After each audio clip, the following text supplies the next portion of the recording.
¿De qué forma a estos muchachos, a estas muchachas, se les puede transmitir algo que no sea la memorización, la repetición de los códigos de ética? Algo que les signifique vivencia, algo más vivencial.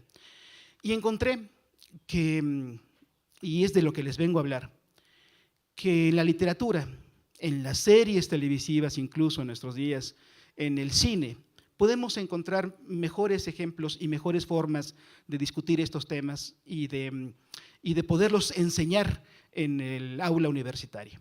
Pienso que una buena vía, una buena forma de que al alumno, a la alumna que en este momento está en la escuela, en la facultad, en el aula universitaria y que va a tener eventualmente como una posibilidad de crecimiento profesional, una opción profesional, el integrarse al Poder Judicial, pues a lo mejor esta clase de lecturas podrían ilustrarle más y decirle cómo es que debe comportarse un juez virtuoso. Y quizás así al final, si esa persona, si ese muchacho, si esa muchacha se decidiera por la carrera judicial y reflexionara sobre su propio trabajo a la luz de historias como estas, que además hay infinidad, muchísimas, a lo mejor llegará un momento en que él mismo pueda plantearse si su vida profesional, su vida como juez, como jueza ha sido virtuosa. En las escuelas no hay nada más declamado que la ética del derecho y nada más vapuleado a la hora de distribuir horas, de capacitaciones y todo lo que se puede distribuir en la escuela secundaria.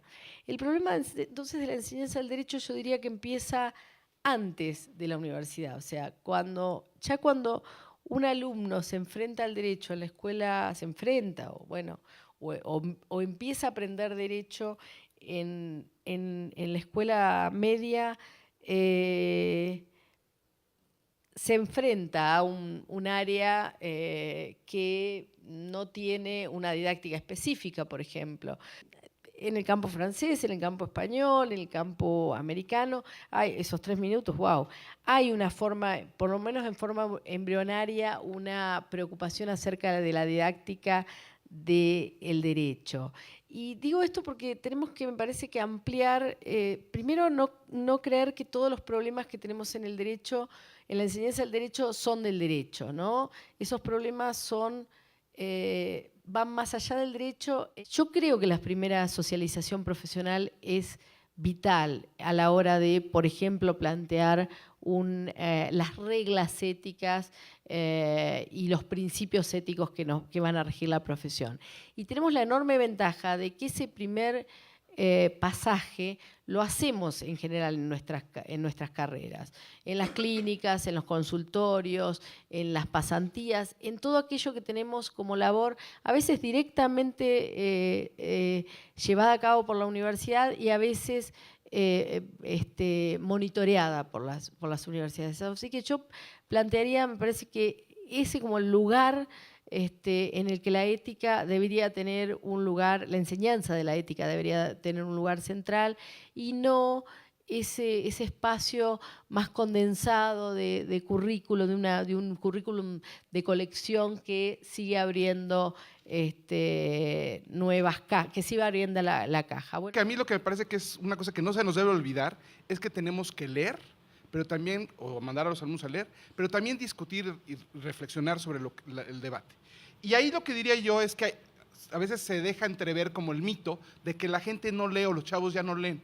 Yo creo que leen mucho. Lo que pasa es que están acostumbrados a leerlos en formatos rápidos, cortitos, versiones abreviadas, lo que ustedes quieran.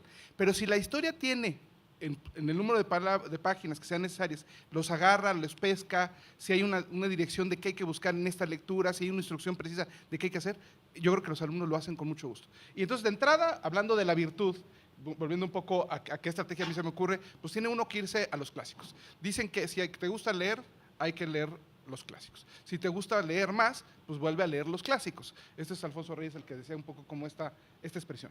Y el texto clásico en el tema de la virtud es el diálogo de Platón sobre Protágoras o los sofistas, donde Protágoras y Sócrates entran en esta discusión de si se nace virtuoso o se hace virtuoso.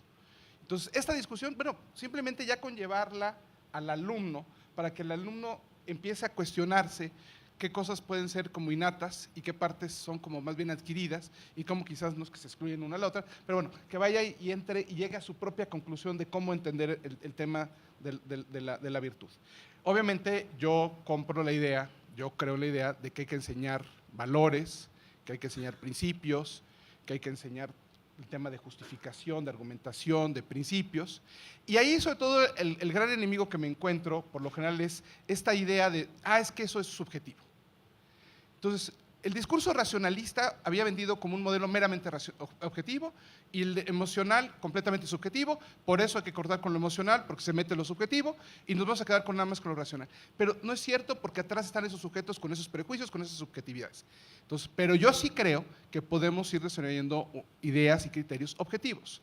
Ahí lo que creo que tenemos que precisar es, y aquí me gusta mucho citar a García Maínez, Eduardo García Maínez, hacía esta distinción entre lo justo para mí, para ti, claramente en un sentido de justicia subjetiva, y lo justo en sí. Y sobre todo reconocer que como seres humanos todos somos falibles. Entonces creo que es el principio central que tendríamos que tomar también en esta parte de la ética judicial, estar dispuestos a dialogar, a reflexionar con las sentencias y todo eso. El derecho ya no es un modelo aplicativo meramente deductivo de premisa mayor, premisa menor, conclusión, sino el derecho es un modelo argumentativo. Tenemos que justificar nuestras conclusiones, las reglas que vamos a aplicar en los principios. Y en ese sentido, mi concepción del derecho, yo soy completamente dworkiniano en esto, cambia radicalmente.